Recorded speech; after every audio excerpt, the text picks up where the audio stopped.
the expense of our households. I'm a mother of 4 children. The youngest is 6 months old, who is always here with me since the beginning. We are here together as I make and paint angels to help my family earn a living.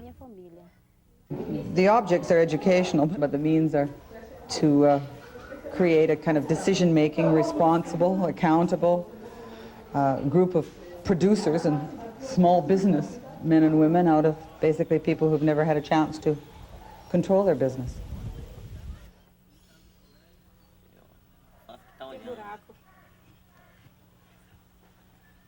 The Weaver Institute, which is a self-help educational institute in Vancouver, Canada, it provided the funding, the initial capital funding for the first year of this project, which meant enough money to basically produce angels for a market test and to train people.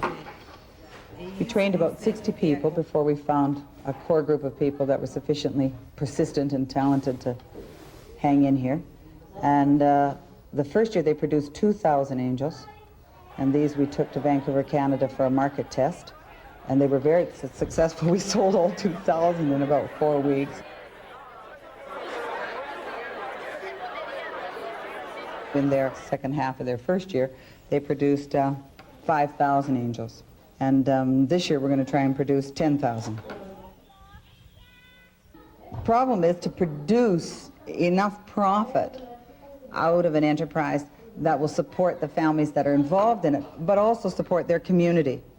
So we came up with this idea that if we could market these angels in such a way that all of the profits would return to the community, not to the families that produce, but to their larger association here. So what's happened now is that the Canadian Embassy, through their Canada Fund, gave us an initial startup grant of $14,000 for the school 2 years ago, the new school that we're building. And this project has already put in about, I'm now talking Canadian dollars, has put in something close to 20,000 Canadian dollars on top of that to finish building the school.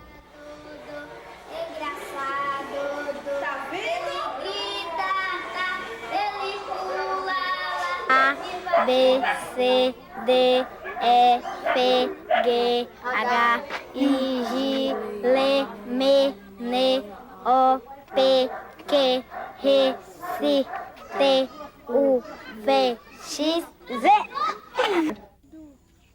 Until about a year ago, when the mothers here organized clean water, there wasn't even any clean water.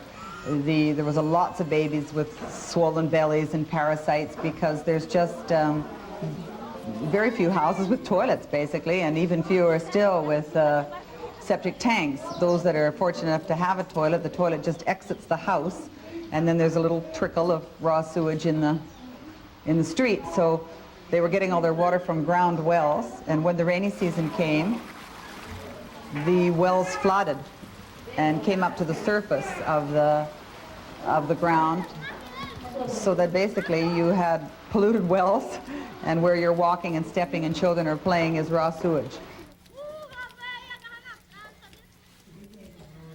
Josefa, who's the leader of the community here and the sort of senior citizen, she went and badgered City Hall into testing the wells, and the results were what everybody who lived here knew: the wells were polluted.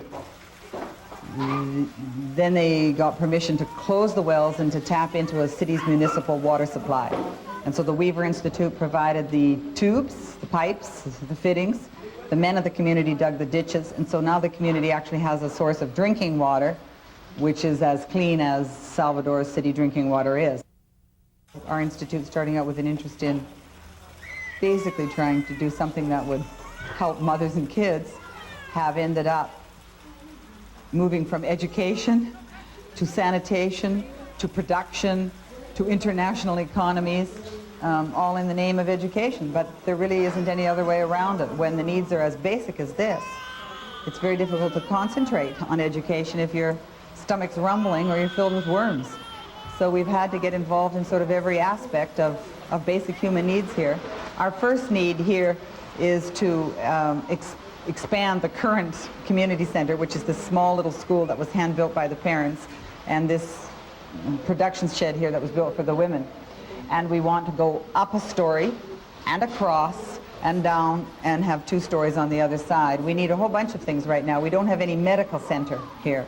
There's no way a local nurse can really come in here. There's no room where she could weigh babies or give injections or treat sores or anything. So they're lacking here even a simple little infirmary or first aid station.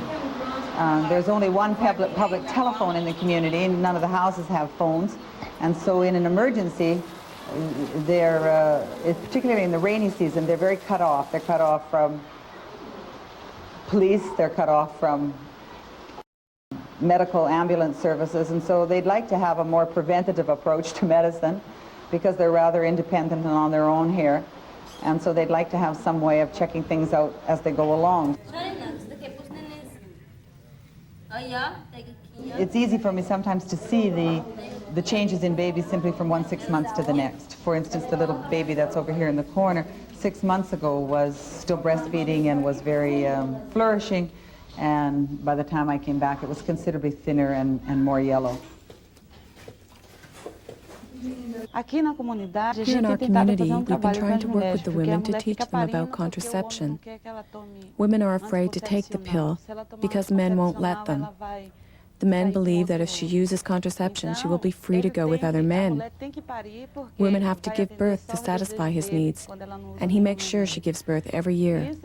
This is absurd, so I'm always explaining to the women that this is not the way it has to be.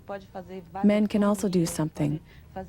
Men can have vasectomies, plus there are other alternatives. But the women believe the men and are very afraid to take the contraceptives. They say they'll continue to give birth because God and my husband wants me to. This is very stupid, and we are trying to teach the women new attitudes.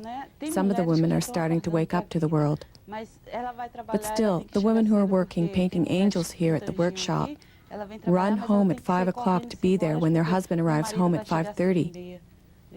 She just doesn't see that she is working just as hard as he is, and she is also helping him. Therefore, if they are both working, the domestic duties should be the shared responsibility of both of them. But women still have great fear of men here.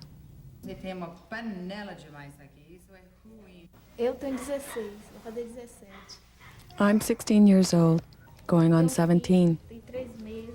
I have a son. He's 3 months old, about to be 4 months on the 11th. His name is Michael. He's beautiful. The money I make here really helps me out at home. I work 5 days a week, 2 or 3 hours a day. This year I plan to go to school and study. The only reason this project is functioning as well as it is that I haven't taken any salary for my work, nor have about probably a core group of 40 volunteers in Canada who give hundreds and hundreds of hours to opening doors, talking to shops, looking at the merchandise when it arrives, coming down here to volunteer to help in the school, to help the teachers improve their skills, to help the people in the actual production line improve their skills. So if we had paid for even local help to do all of that, it's not likely we would have been able to get anything up and off the ground and running. We can't go on relying on volunteers forever. It has to become more professional and more commercially viable. This is a very dedicated core of people who are willing to give major amounts of time and energy. We have almost no overhead right now in the sense of a business getting started, because we're using my house to sell the angels out of. We're using a friend's warehouse in Vancouver to receive the goods when they come. We're using this women's center here to produce them. But this is very much as a catch can, leg up, get started product.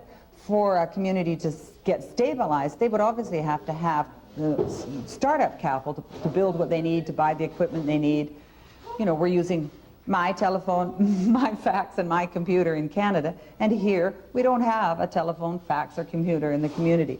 So to raise this kind of funds, I have to find people who are willing to either